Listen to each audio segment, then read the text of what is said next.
Hi guys, it's Abby. Welcome back to my YouTube channel, and today's video is going to be how I got my service dog, and she is sitting right back there. So this all took place when I lived in Texas, USA, and we lived in Austin at the time, and so I had a cat named Hendrix, and I've had him for about 4 years, and then he passed away suddenly because of illnesses, and um I was really wanting to get another pet, but we were really just about to go on a vacation trip to see my grandma in Idaho at the time. And I was really heartbroken about the death of my cat because he was very sweet. He loved all the animals. He got along with everyone. Like if I put him with a babysitter for a day or two, he would get along very well with the babysitter. And I didn't really want to get another pet till I got back from Idaho. So, um that's basically like what happened into the background of why I got my service dog. Um, at first, I got her from San Antonio, Texas, just about like the suburbs of San Antonio, where my dad used to live. He still does to this day. I do not speak to him anymore, but my older sisters, Katie and Casey, both got me my dog, and my freshman year, I've always been struggling with anxiety and depression my whole life, and if you know me in real life, I do struggle with that still, but I'm coping with it a lot better than I did back then. And my mom thought maybe a dog would help me get better. With my depression and anxiety because there are emotional support animals and service dogs that help with those things. And ESAs are not service dog because they are not task trained, but they are very beneficial to their handler. And so basically, what happened is instead of waiting the week, I got 2 days after my cat died, I got my dog, and I loved her so much. We bonded in 2 days. And I was watching a movie with my middle sister, who's the second oldest sister, and we were watching a Princess Protection program with Selena Gomez and Demi Lovato, and Selena Gomez's character was named Carter, and I thought, wow, I really love the name Carter. It's good for a boy or a girl, so I thought I'd go with the name Carter because I really liked the name. And then I was thinking, well, what should the dog's middle name be? So I went with Carter Luna and then my name. So she was Carter Luna, my last name. I'll just use my username, Carter Luna Awesome. And she was we got attached in 2 days tops, which I'm so grateful we got that bond very specifically because it is hard for normal people with rescue dogs to bond that quickly.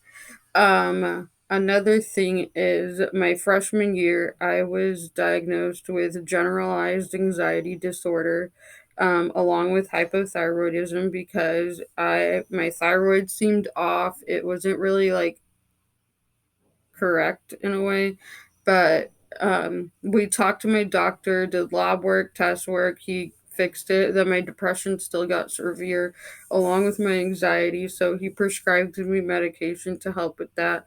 And citalopram has been amazing. I am still on it, and so, yeah, he also prescribed her as an emotional support animal, and I've done videos on the past about emotional support animals where how they're beneficial to their handlers and the difference between ESAs.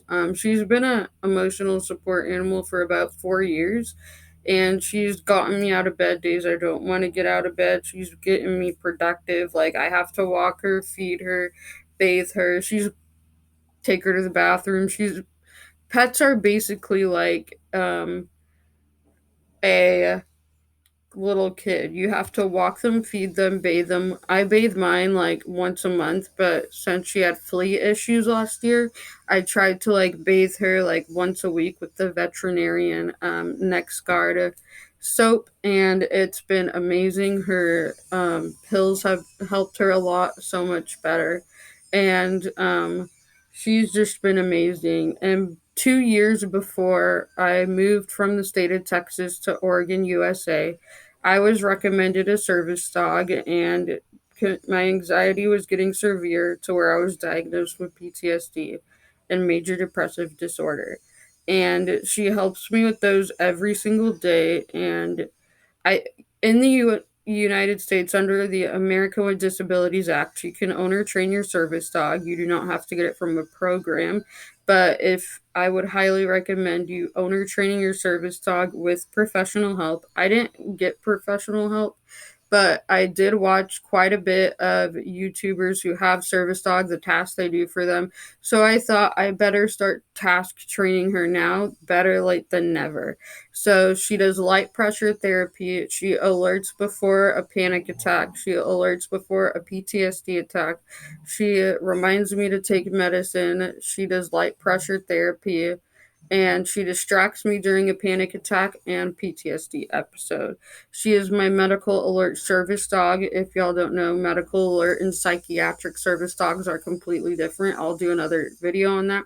So she's pretty much like a multi-purpose psychiatric and medical alert service dog. And I started task training her, and her task started to help with my day-to-day life. Like where I lived, I'm pretty sure service dogs in training did not have public access rights under the ADA and state federal law. Well, state law in Texas where I lived, because my school wouldn't let me bring her when she was in training. Um, but when we moved, we were like, well, in the past, my dog hasn't really done well traveling.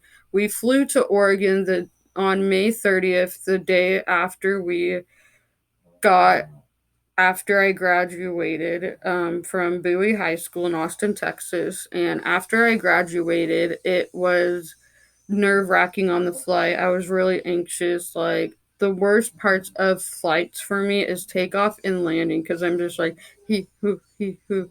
So my service dog is a Chihuahua. Any dog can be a service dog under the American with Disabilities Act of 1990. So she was in a little carrier, and she just kept looking up at me to like see if she was gonna alert or not, and then we would take her out of the carrier and we would let her walk around. She held every like we didn't feed her until we got to Oregon, and she didn't potty until we got to the apartment complex in Oregon, which is amazing because it's also we brought pee pads if she needed to go.